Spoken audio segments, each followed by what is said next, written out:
Good day. You are listening to the Bloomin Bodhisattva podcast, brought to you by the Rissho Kosei-kai Dharma Center in Oklahoma City. I'm James. I'm Alyx. I'm Jocelyn. I'm Karin.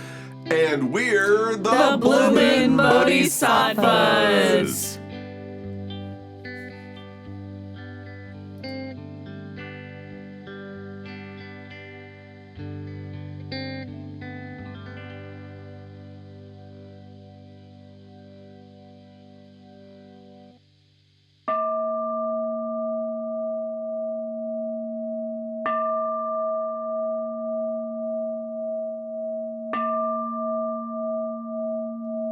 So today, folks, we are going to be discussing, well, we're going to kind of get into some more quote-unquote advanced stuff.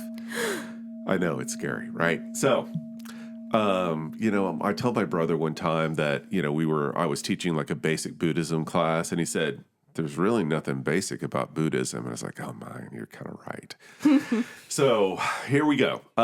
We're going to get into the 12-linked chain of interdependent origination, also known as the 12 causes and conditions, also known as the 12-linked chain of dependent origination. All right, you guys ready? Lot of words. That's it is too a many lot names. Of words. Okay, so let's just kind of introduce it a little bit, and then we'll get into, kind of specifics. Okay, so first of all, that word interdependent is very, very clear. Where do you remember that from? The three seals? Yes! RRR? RRR! It's one of the three seals. And so we're going to unpack all of this. And so we also talked a little bit in one of our very, very first episodes, I think episode 2, about Buddhist causation, cause and effect. And so let's review just a little bit, shall we? Do you guys remember anything about cause and effect? Almost like I was being taught it in school for years and years and years and years. All right. So it's a little bit different from, the Western form of cause and effect, which is very linear, which is like this thing causes this thing happen, which causes that thing to happen. And it's kind of like a bunch of like pool balls hitting each other. It's like a Rube Goldberg machine. It is exactly right. Buddhist is more, web-like.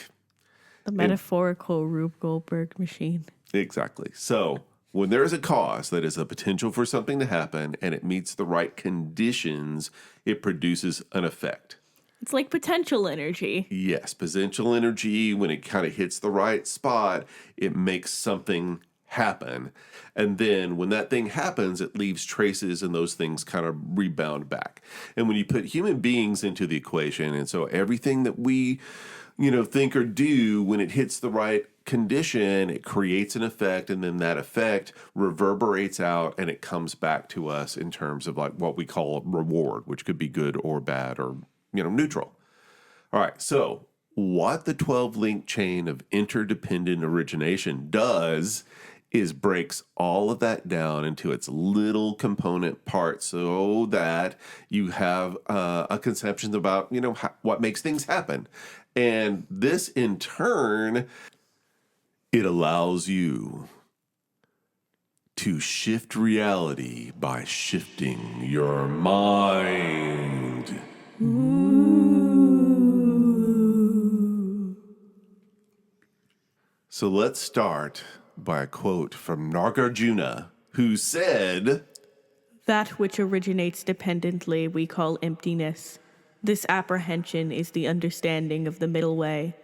Since there is nothing whatsoever originating independently, nothing whatsoever exists that is not empty. So, emptiness and interdependent origination mean the same thing, and that is the middle way." What? All right, so let's try to explain this just a little bit. Okay, so that brings us really down to a very, very confusing Buddhist concept called emptiness. What is that? What do you think that means? We've talked about this before, but let's kind of go over it again. What is emptiness? Well, with the way Nagarjuna was talking, it sounds like Interdependentness? Yes. So it's really easy to get it confused with like nothingness, like nihilism. And of course, nihilism is just belief in that nothing really exists. And Buddhists don't really believe that. So emptiness is kind of this weird thing. He also kind of called it the middle way. What does that mean to you guys? The middle way. Kind of the path taken the best of all worlds, I guess. Okay, I like that. That's beautiful. Happy medium of everything. That's another way to look at it for sure. Kind of like the Aristotle's golden mean. Mm-hmm. What does the middle way mean to you, Karin? I'm still pondering that. Yeah, so do you apply it in your own life? I mean, it's definitely a Buddhist cliche, but how do you apply it just kind of in your own world? Basically to be mindful, like when I'm applying middle way and considering cause and effect before taking action. That's actually really good. Can you think of anything else? I think just take a breath and step back. Yeah. And before impulsively reacting to things is, I think, a middle way, bodhisattva path kind of intention. Mm-hmm. No, that's good. I like that a lot. And I think that's really good advice for all of us. So we need to talk about Nagarjuna and, the why he has snakes coming out of his head and what that was all about. I know we've brought him up in practice recordings, but have we actually mentioned him on the podcast? I don't think so. know. All right. So Nagarjuna was one of the great Mahayana monks and wrote lots and lots and lots of stuff. I've been reading a bunch of stuff that's been attributed to him. And he really kind of wrote the encyclopedia on early Mahayana Buddhism. So one of the things that was a problem with Mahayana is that it came around hundreds and hundreds of years after the Buddha had died. And so here's all these new teachings, and the kind of the old school Buddhists, the Theravada Buddhists, were going, hey, where'd all these teachings come from? Well, you're just kind of putting words in the mouth of the Buddha, you Buddhist heretics. And the Mahayanas were saying, oh, see, the Buddha had said all these things all along, but they were hidden. And we have just brought them to light because people were not ready to hear them yet. And the Lotus Sutra is actually one of those things that kind of came up later. And in the Lotus Sutra, you see the Buddha kind of revealing, it's like, aha, you were not ready for the teachings yet, but now that you are, it will be revealed to you. And so Nagarjuna, the reason he's named after these Nagas, which are snakes and dragons are kind of the same thing in Eastern mythology. Spindly little guys. Yeah. So the story goes that Nagarjuna actually went down to visit the spirit dragons under the sea. And they had been keeping all of these Mahayana texts there, including the Prajna Paramita Sutra and all of that, buried until humanity was ready for them and he brought them out. And so that's how the legend goes. So Now, in the West, dragons and serpents, they bring about danger and are seductive. That's completely different than in the East. The portrayal of the dragons. Yeah, they're mostly benevolent, almost godlike creatures that they're very elemental. They're spirit dragons. All right, so let's break down emptiness. So when they say, since there's nothing whatsoever originating independently, nothing whatsoever exists that is not empty. What do you think that means?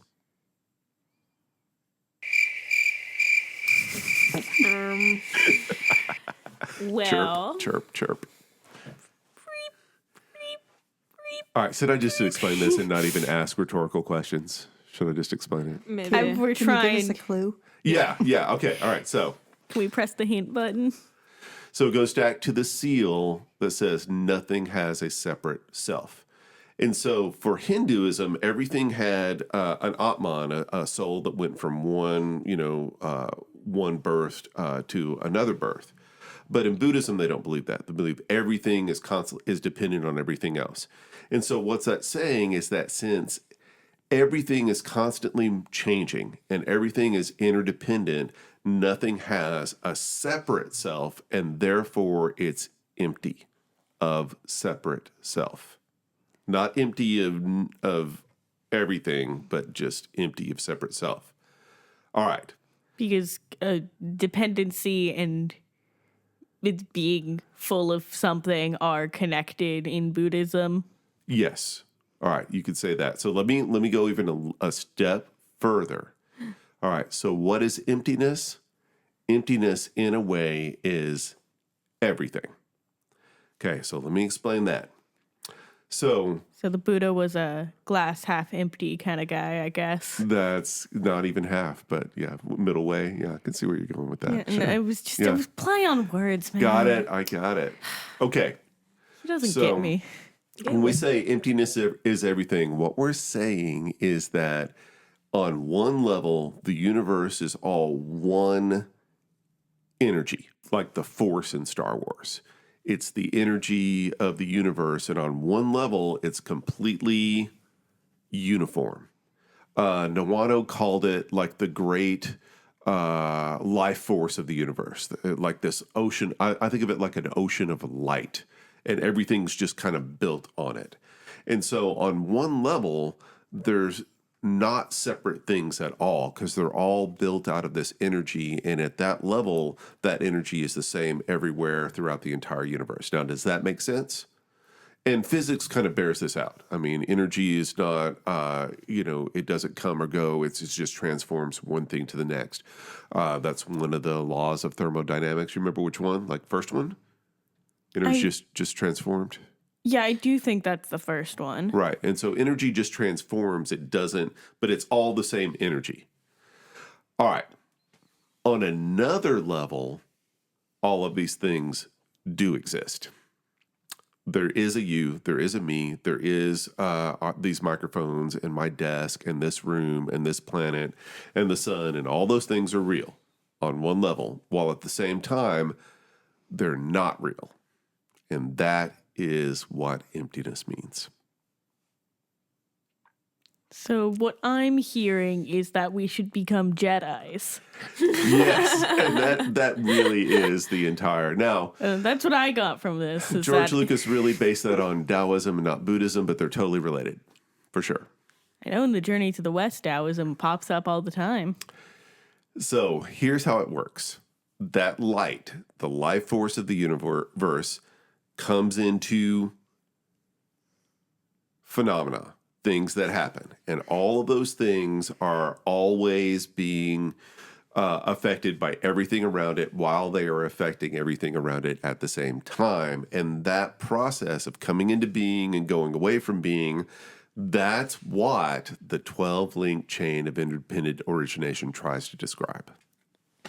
We're finally getting to the actual topic of this podcast? Yes. Oh, Here we go. Now, let's go back to our notion of primary cause. Do you guys remember what we mean when we say that we are the primary cause of our state? no. It's kind of like... Wait. All right, Karin. We're in control of our actions, our decisions, our thoughts. Yes. And so what does that cause? our own suffering. Yes. Yeah. All right. So that's what it. So let's look at that really briefly. So, what can you control? Yourself. Our reactions. Yes. All right. And so that's the key in Buddhism to everything. You can control your choices and you can control your stream of consciousness. All right. So what happens when you allow, okay, so let's say something bad happens to you. What's the worst way to deal with that? Immediately start freaking out so much you can't get out of bed. Yes. Okay. Let's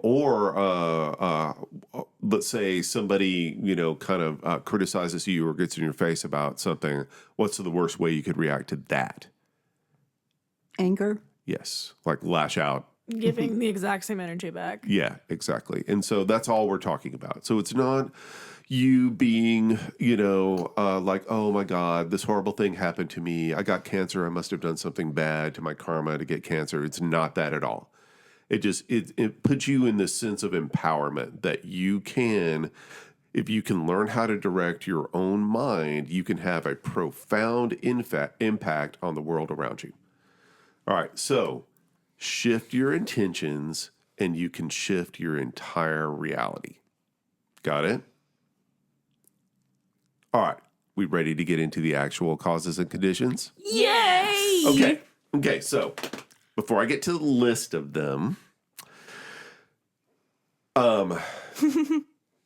it's divided into two main ways to look at it. Now, one we're going to talk about today, and then we'll save the next one for the next episode. I thought it was divided into 12 links. Okay, no. There's two different ways to look at the different 12 links. Okay, wait. There's outer causation and there's inner causation. And they both have 12 links? Yes. Okay, so it's really the 24 link chain. Well, not exactly. Okay, Or is it like you put the 12 links on a mirror and it's like then both of them, or? That's beautiful, but no. It's more like what Buddhism likes to do is take one explanation for things and then apply it to a whole bunch of different stuff. All right, so it's going to take this 12-link chain. It's going to go, well, you can apply it to how human beings come into being, how they're born and how they die and go into the next life.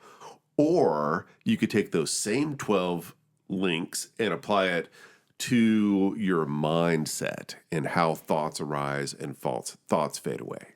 So we're going to do both. And so the first one we're going to do is, how do human beings come into existence?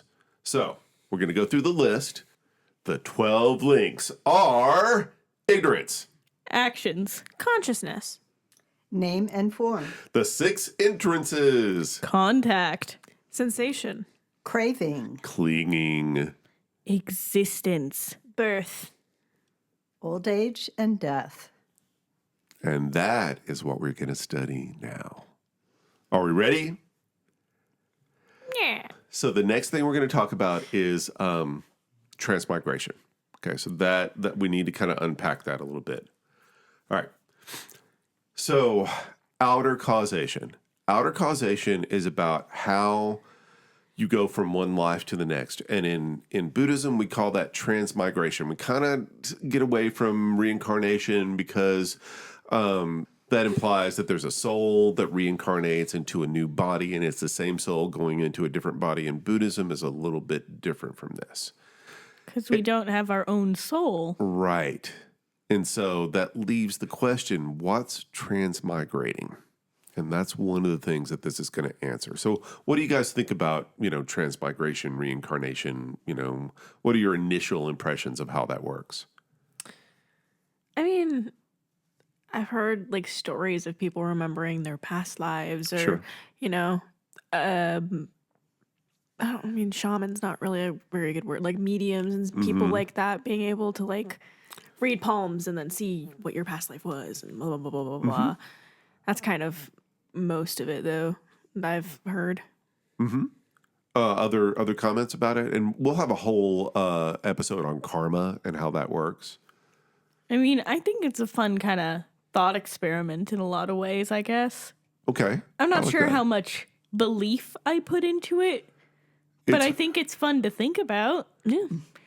I mean, it's hard, when you have kind of a scientific, rational, background, which we do in the West. It's really hard to say, well, how could there be another existence, and all of this sort of stuff. So you can look at it metaphorically, you could look at it, but there are ways to look at it scientifically, and so I'll try to go into those as we go through. But outer causation is about going from your previous life into this life into the next life, and how that works for Buddhism. All right. So we'll talk about what, how we can make it work in our own minds in kind of a modern Western context as we go along. All right, and then inner causation is about your state of mind, so there's really not controversy with that. So, are you ready? Yeah.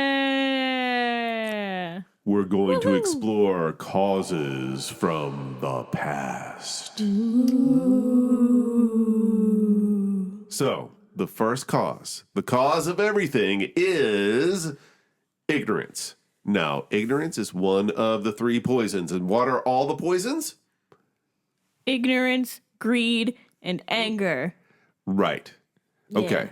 Represented by the pig, Yes. Is it chicken? the chicken, Rooster. Rooster? the rooster. Whatever. I think the rooster is anger, though, and not greed. And the snake is greed, I Okay. think. All right. Now, I have them actually written down. Okay. Are you ready? Uh-huh. So, the rooster is greed. Gosh darn it. I second-guessed myself.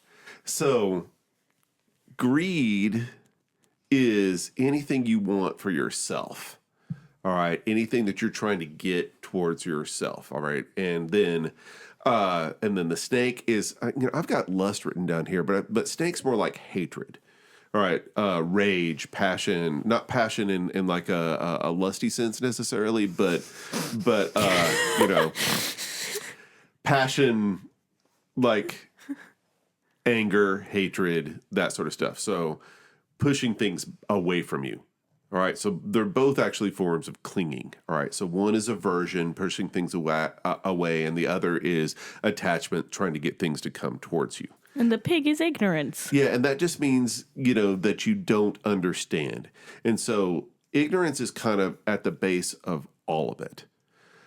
Ignorance means that you believe that you have a separate self, and that separate self deserves to have more for itself, and to push things away that it doesn't want, and to make those things last permanently. And so that's where the 3 seals come into. All right. Now, the 3 seals are kind of the opposite of the 3 poisons, and they're the cure for the 3 poisons. And so the cure for ignorance is that nirvana is quiescence. All right, that once you realize that you don't have a separate self, you can calm down about all of your desires and your attachments, and that frees you up and allows you to have peace of mind. All right, so with ignorance, you are assured of continuing on the wheel of samsara, going from one body to the next over the course of countless lifetimes. That's where it's about. All right, now, when you have ignorance, you act out of ignorance and you create karma. And so karma is just another word for actions. All right, so what are some things that would create bad karma? Taking out your anger for the day on a poor service employee. Oh, that's Yeah, just there's sad. that. That never happens. They lead such miserable existence. Why would you torture them? Why? Yeah, no. Why? Seriously. That's my question. Yeah, or it would be like me doing the same thing. Like as a teacher, I'm having a bad day, and because I have power over students, I really get onto a student for reasons that they don't observe. Or me getting onto the dog. I would never do that. The dog deserves everything that I do to the dog. But same sort of thing. All right, what's another she one? hasn't barked this entire recording session. And it's been like half an hour. I'm so proud of her. Oh, stop it. All right. Karin, example of how you would create bad karma. Well, I just want to just put this out there. The Tibetan Wheel of Time, or Yes. the Wheel of Life, Yes. is a really good thing to, say, consult or just look at, because it visually shows us the, ignorance that has all the symbols there, and it has what we're about to get into, the 12 causes and conditions, the outer ring of the Wheel of Time. So, but an example of karma, it's everything we do, there's a cause and effect for every thought, every interaction. And that's a lot. I mean, to think that your every thought is going to have an impact on the world around you. And that's kind of what Buddhism does. It makes you really super aware. I mean, not self-conscious in a bad way, but conscious in a good way of like everything you do has an effect. And that's what we're going to explore. Now, in terms of reincarnation, what happens is that in your previous life, transmigration. So in terms of transmigration, what happens is that in your previous life, you were ignorant of the fact that you don't really have a separate self. And so you did things that created bad karma. And then that is going to go into your next birth. And we call that, action. Your past lives affect the conditions of your rebirth. So it's going to affect who your parents are. It's going to affect where you are, where you're born to, what your circumstances are. It's going to affect whether you're born into one of the other realms, like the hungry ghost realm or the god realm or the Ashura realm. I can't wait until we get into those. That sounds like it's going to be a really fun That's like episode. 2 or 3. That sounds very interesting. Yeah, 2 or 3 episodes away. Don't worry. We're getting there. All right. Can't wait to get to the hungry ghost episode. Yes. Hungry ghosts are awesome. So all of that is going to, when you die, that the patterns that you left, they're almost like vibrational patterns, that sort of made up your existence. Those continue on. And those are going to get swept into the next conception. And that's where we go from causes from the past into effects in the present. So let's look at the moment of conception. When a sperm and an egg love each other very, very much. Is that how it goes? That is kind of how it goes. All right. So now scientifically, you can look at this in terms of DNA. All right, so you've got DNA from your father, DNA from your mother. Those have got a record in them of generations going back for countless millennia. If you want to look at transmigration as being kind of genetic code and how it's passed down from person to person, you can totally look at it that way. And so the first thing that happens in effects from the present is called consciousness. And this is not awareness in the way that we think of it, because your mind hasn't developed yet. The brain's not there. Consciousness, in a Buddhist sense, is this fundamental pattern of existence. And so the pattern is there before the material fills the pattern out into a body. So think of it like there's a magnetic field. So there's 2 magnets, and you can't see the magnetic field at all. But as soon as you put something in there, like iron filings or whatever, it creates a pattern. So the pattern is there first, and then the substance comes in next. Does that make sense? Yes, I got to remember all this. We're on magnets in my physical science class. Yes. And so that's just a metaphor. Obviously, it's not really magnetic things going on. But so, for example, the Earth has a magnetic field. And then when these particles from the sun come in and they interact with the Earth's magnetic field, it creates the northern lights. All right. Those particles from the sun fill in the pattern and it creates this thing. And like the northern lights, we come into existence and then we fade away from existence. So the pattern that we get that creates our existence in the first place, that comes from the karma of our previous lifetimes. And that's what gets transmigrated, is that pattern of existence. And it's constantly changing as we live our life. Does that make sense? Kinda. Right. Okay. All right. So consciousness happens right at that moment of conception. Your DNA fuses together, and then from that single cell, the entire pattern of your body is set. Exactly how you're going to grow up, how your eyes are going to be, how your hair is going to be, things about your personality are there, all kinds of stuff is in place from that moment of conception. And part of it's from your mother, part of it's from your father, and their DNA is influenced by all of their ancestors as well. going back all the way till before we were even human beings. All right, everybody good? Goes all the way back to the soup. Yes, and maybe even before that. So The space soup? yes, exactly. A bit of trivia Sure. that relates to, I think, this conversation. That monarchs are born with magnets.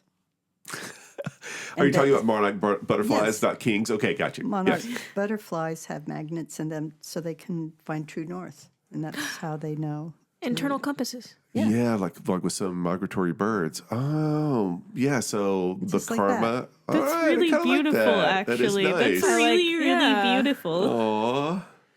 Maybe our logo for this episode should have a monarch butterfly. We have so many logos for this episode. So we're gonna need Cosmic to, baby, but with butterflies around it. maybe we should take the wheel He's a of life fairy. and like replace it not with like our own that. images. Whoa. Maybe we should take the wheel of life and like replace it with our own images, like the cosmic baby and the butterfly. And So instead of being held up by that like ogre, it's held up by the cosmic baby. love it. Okay. Ogre? Have you not seen the full image of the one Yeah, second? it's not a dakini, but it's the other thing. It's like the male I mean, demon. I've seen it, but I have not looked at it. It'll be a you great know? Christmas present for me. Just letting you know. All right, let's talk Wow. about the next thing. So, from this pattern of existence, two things form. And they are called literally name and form. And the Sanskrit for that is namarupa. All right, so nama Namarupa. is the word we get the word name from. Remember, even English and Latin is related to Sanskrit. And so Does it rupa, just directly translate to name and form? yes, that's literally what it means. But here's what that means. Name here, because this is an old concept that Buddhism kind of borrowed. Name here means your mind. And so here's what we would think of as consciousness, awareness. All right, not consciousness, which was the previous thing, but like, what we normally think, mind, our state of mind. And then the other things are the body. And the body is built of what we call the five skandhas, and we won't go into that, but it's your physical form. All right, made up of, all the cells in your body and its senses and all those sorts of things. And those things come into being as your cells divide and become like probably an embryo. Right. This kind of embryo stage is where we're at. All right. Now, once you go past that, you get into the 6 entrances. And I feel like there needs to be a sound effect for that, but I'm not sure what would be a good one. well, I think Jocelyn just did it. There- So the 6 entrances here are the entrances for senses. Okay, stimuli in the environment. All right, now, around us in the environment, there are all kinds of things going off. There's light waves, there's sound waves, and what we call our chemical senses, which are different things floating around in the air, and they get into our nose and into our tongue. And then you also have all of the senses on your skin that are programmed to receive, stimulation from the environment of things touching your skin, temperature variations, and pain, which is one of the big ones. And Yay. so your senses are built to gather that information. Okay, and there are 5 of them. That is your eyes and your ears and it's not even really your organs exactly. It's more like the senses of the capacity to sense these things. All right, so sight, sound, taste, touch, and Smell.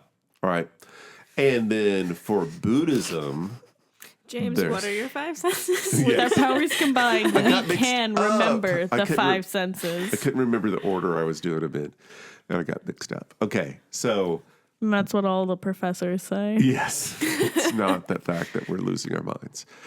And then there's the big one, which is the mind. And so for Buddhism, mind is a sense organ. What do you think about that? That makes I sense. mean, yeah. Okay. It's kind of the place in which all other senses are processed. So it integrates all of them together. So that's and part of also it. it does its own thing, Yes. such as Intuition. keeping us alive. Yes. Intuition, integration, and of course, it makes up things that the senses aren't even doing. Delusions. Yes. Hallucinations. I mean, It can make us feel things when we're too stressed. absolutely. I mean, and you can it can imagine things that aren't there. And actually take them for reality when they really aren't. So It's the like mind when is you're big. young. It's like when you're younger and the lights are turned off and you imagine there's a big scary shadow monster in your room so you can't sleep. Oh my God, I had so many of those in my closet for sure. In fact, I had to have the light on in my closet or I couldn't sleep. That's why you need the night light to show that the shadow monsters aren't there. Precisely. Now, so those are your senses, the entrances. All right, those are the things that are capable of being stimulated by the environment. And then once you reach a certain level, kind of fetus stage, contact. So the entrances receive contact. All right. So this is the actual sensing of the world. And so for Buddhism, even though these things kind of happen at the embryo stage, for Buddhism, these are things that happen after birth. So you're born into the world, and then suddenly you have contact with the world. The senses are already there, your mind is already there, and suddenly you're now exposed to the world where you start getting bombarded. Boom. Yes. And that's when you kind of awaken to human existence. And start crying very, very, very loudly. Yes, because now you're able to sense pain. And that's the next one, which is sensation. All right, so sensation is not the same as what it is in psychology, which just means, being bombarded by the world. Okay, so, all right. Contact is when you get things coming from the world, and they strike your sense organs, and then they register as sensations. And sensation happens when suddenly you're aware and you're processing the world and you don't really have any experience. So it's very, very raw. So sensation here is where you're just conscious of the world bombarding your senses. And there are things that are built into our biology that we experience as pleasure and we experience as pain. So you're a newborn baby, no understanding of the world at all. What are you going to experience as pleasure? Just automatically, instinctually. Mom. Yes, exactly. Okay, the sound of your mother's voice. All right, and so already a kid is programmed to look at their mother and to turn their head when mother talks, even though their eyes haven't fully developed, and to start to bond with mother. And as a father, I felt this really early on as well.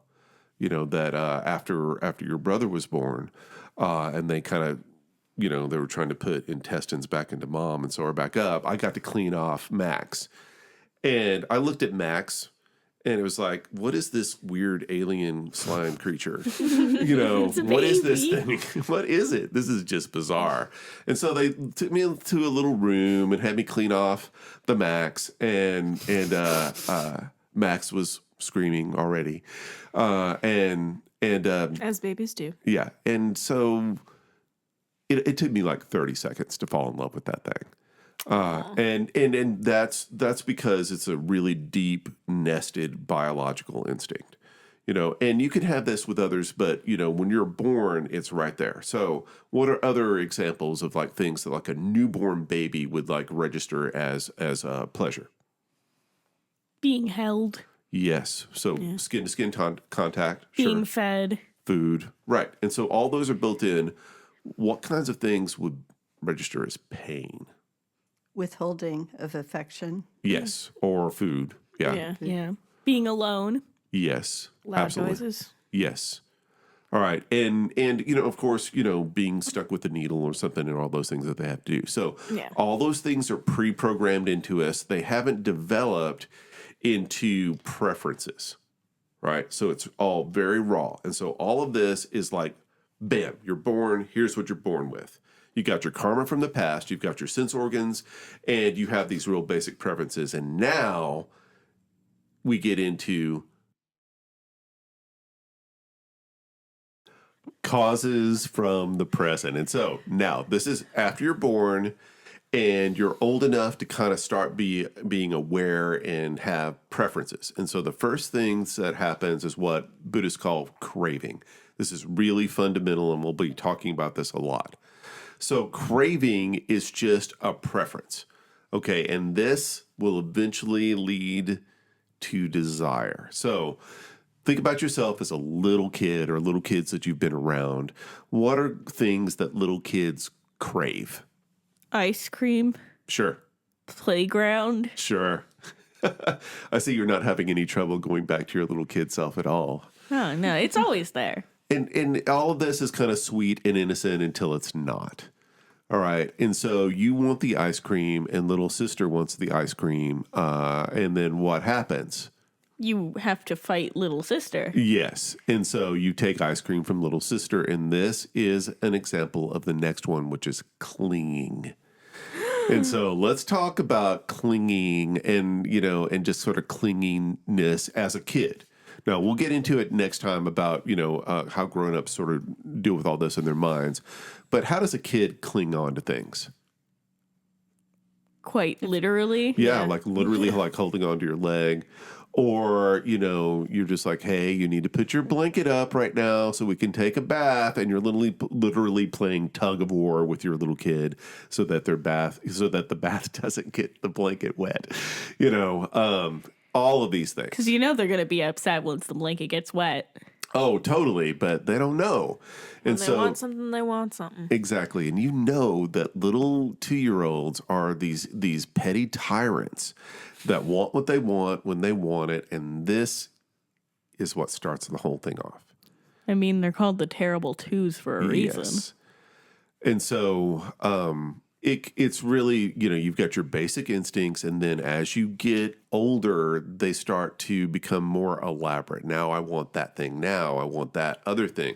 Ooh, Christmas is coming, and I want Santa to bring me all of this stuff, and I can't wait to get all of this stuff. And, and then when you get it, you want it, and you don't want to share it. All those are real basic instincts that then get elaborated on in later life.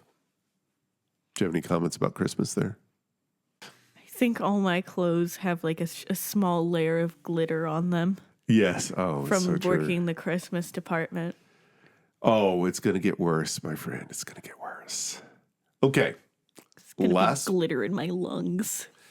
So as you grow up, these things solidify into what Buddhism calls existence. And so existence is where your sense of separate self becomes solid almost. And you all know we get there, where, you want what you want, and then suddenly it's all about you. And it's all about you trying to protect yourself, you trying to get ahead, you trying to fend off your enemies, you trying to get ahead of the competition, you trying to get what you want when you want it, and that consumes your entire life all the way through adulthood. All right, so you can see how all of these things that are sort of planted in us from young times, even in the womb, solidify into this separate sense of self, and then that leads to the 3 poisons. All right, so your craving is going to lead to craving and clinging is going to lead to things like greed, things like anger, and once those things become patterns, then they solidify into your existence as a separate person, and then you're trapped. So at that point, your notion of yourself as separate, something that deserves things that other people don't get, something that deserves to have a wonderful life, all those things lead you to create more and more bad karma. You're going to attack people that try to get in your way. You're going to try to hold on to people that you desire, even though they might not desire you. And all these desires and attachments build up into karma. And all that karma is going to guarantee you're going to be reborn into samsara once again. Continuing the wheel of life. Exactly. So that's when we get to effects in the future. All right, so before we get to that, does everybody understand? Do you have any questions? No. All right. No.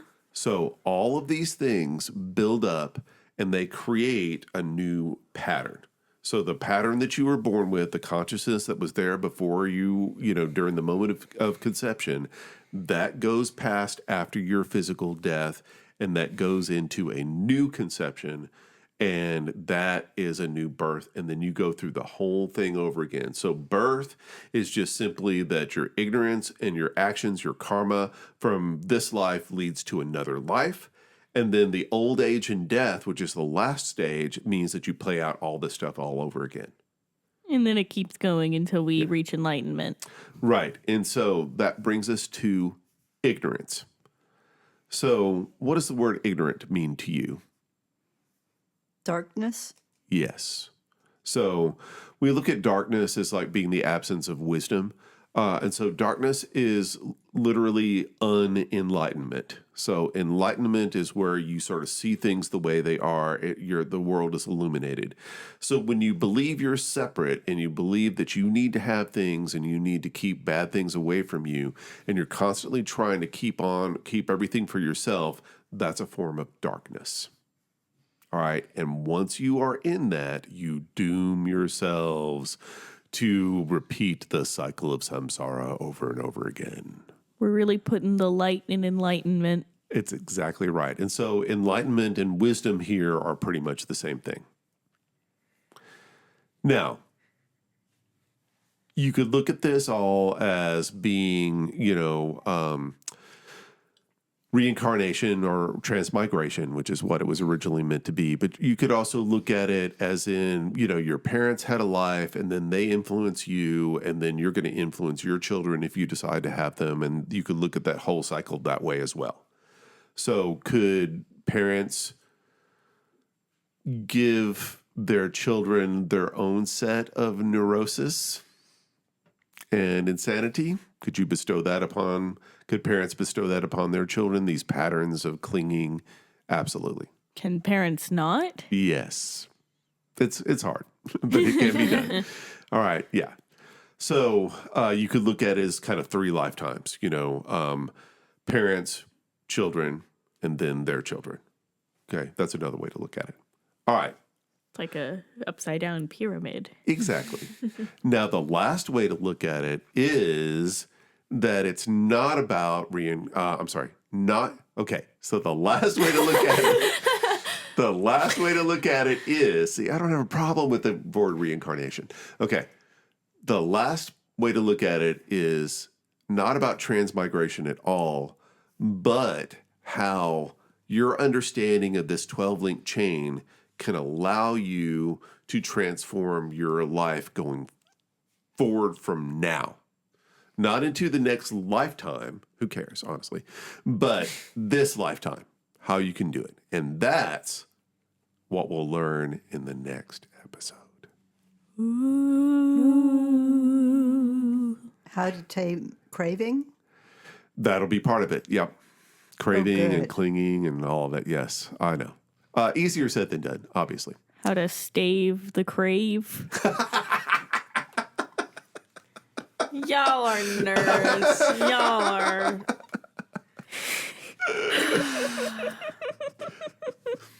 All right. So, are you ready? What do we learn today, children? First of all, what is the first link in the 12-link chain? The first link in the 12 dependent originations Yes. is ignorance, darkness. Yes. All right. And that leads to action, which is about?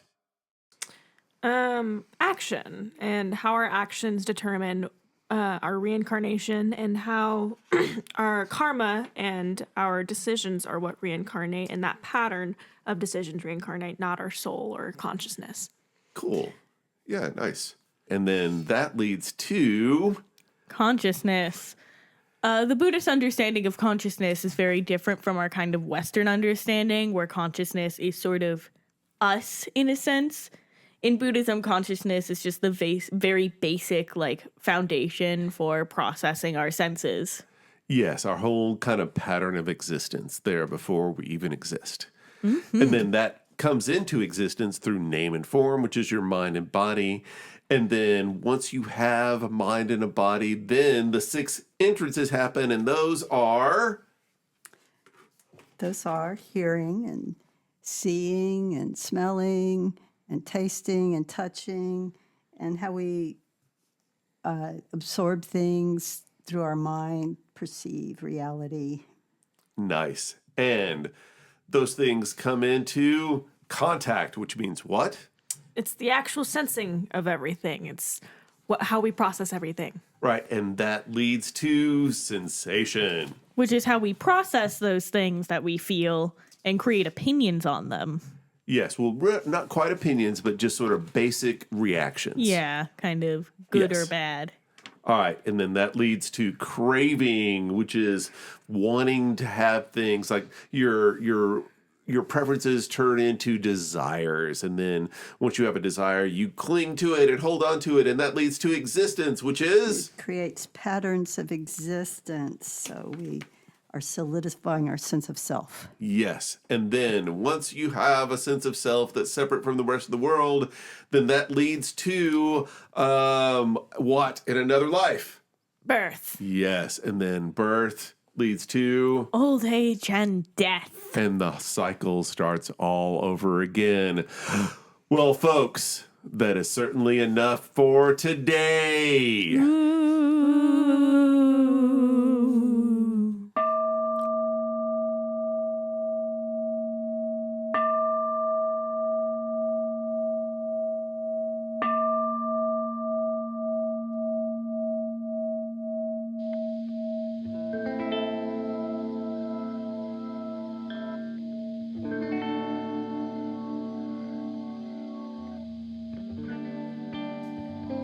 Thank you all for listening to the Bloomin Bodhisattva podcast, brought to you by the Rissho Kosei-kai Dharma Center in Oklahoma City. And stay tuned for the next episode when we all talk about Inner causation. Until then, our fellow bodhisattvas, Keep on bloomin'!